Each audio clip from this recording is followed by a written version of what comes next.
Program Kampung Iklim, Gerakan Nasional Pengendalian Perubahan Iklim di tingkat tapak berbasis komunitas. Sadarkah kita akan kecenderungan bencana yang semakin sering terjadi? Sejak beberapa dekade terakhir, kecenderungan bencana di Indonesia semakin meningkat. Didominasi oleh bencana terkait iklim dan cuaca ekstrim atau hidrometeorologi seperti banjir, puting beliung, longsor, kebakaran hutan, dan kekeringan. Ada beberapa faktor yang menyebabkan kecenderungan bencana meningkat. Sebagian besar disebabkan kerusakan dan penurunan kualitas lingkungan akibat aktivitas manusia. Misalnya seperti kritisnya daerah aliran sungai, pertumbuhan penduduk, urbanisasi, masalah tata ruang, dan perilaku masyarakat yang belum mencerminkan kepedulian untuk menjaga lingkungan. Makin diperburuk dengan perubahan iklim yang terjadi akibat pemanasan global. Seperti yang kita tahu, pemanasan global terjadi akibat meningkatnya emisi gas rumah kaca yang dihasilkan dari berbagai aktivitas manusia. Kementerian Lingkungan Hidup dan Kehutanan mengajak seluruh elemen masyarakat untuk ikut berperan aktif karena individu dan masyarakat merupakan kunci utama dalam hal pengurangan risiko bencana hidrometeorologi. Salah satu strategi KLHK adalah memperkuat kapasitas adaptasi dan mitigasi perubahan iklim di tingkat tapak berbasis komunitas melalui pelaksanaan program Kampung Iklim.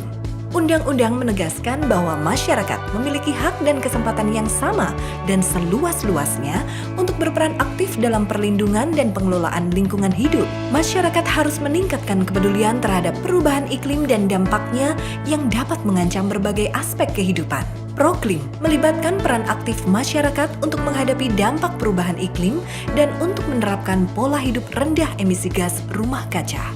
Proklim dapat dikembangkan pada wilayah administrasi minimal setingkat rukun warga atau dusun dan maksimal setingkat kelurahan atau desa atau wilayah lain yang setara seperti kampung adat.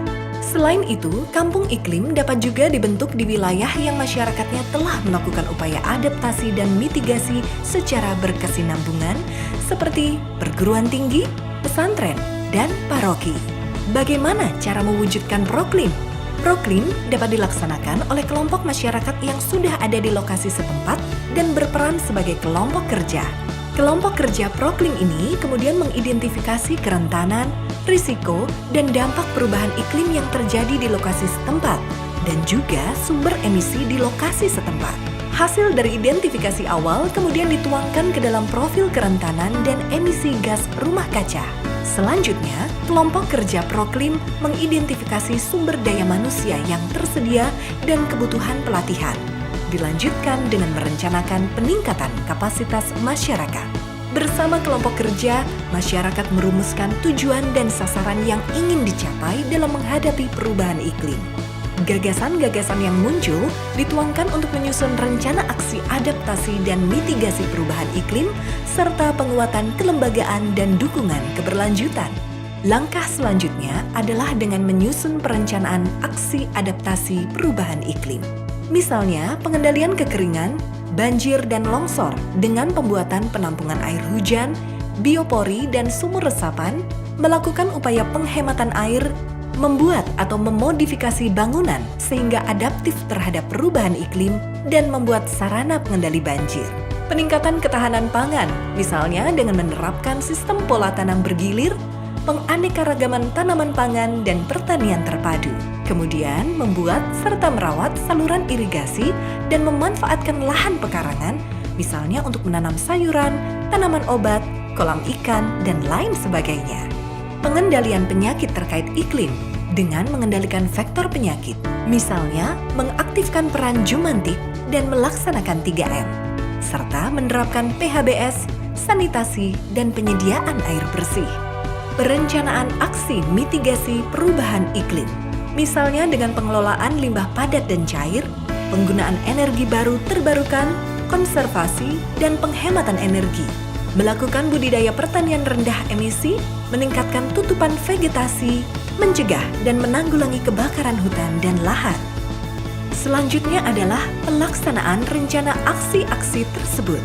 Aksi dilaksanakan dengan memprioritaskan aksi yang berkontribusi paling besar untuk menurunkan emisi gas rumah kaca atau yang menjawab ancaman terkait dampak perubahan iklim yang paling kritis. Proklim merupakan kegiatan berbasis komunitas yang berkelanjutan, sehingga penguatan kelembagaan merupakan kunci keberhasilan dalam pelaksanaan Proklim. Kelompok masyarakat yang terdapat pada lokasi Proklim merupakan ujung tombak dalam pelaksanaan kegiatan adaptasi dan mitigasi perubahan iklim di tingkat tapak.